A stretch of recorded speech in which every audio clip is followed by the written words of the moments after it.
selective enforcement isn't really illegal. I mean, you might think it's unfair or immoral or wrong in some sort of theoretical sense, but the law in Michigan does not necessarily view selective enforcement as problematic.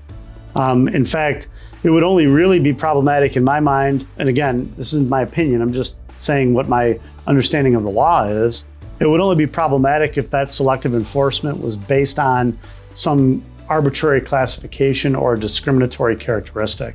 So for example, selectively enforcing based on race or sex or disability status or, some other protected classification, that would be one possible reason, or some other arbitrary classification. Again, the burden would sort of be on the person complaining to show that this was an arbitrary type of classification or arbitrary type of enforcement. And it quite frankly, those would be difficult cases to prove in my view. But, people do bring them.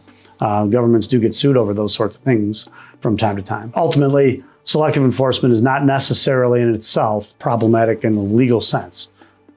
Again, you may think it's wrong. You may not like it. It may seem unfair. That's just the status of the law.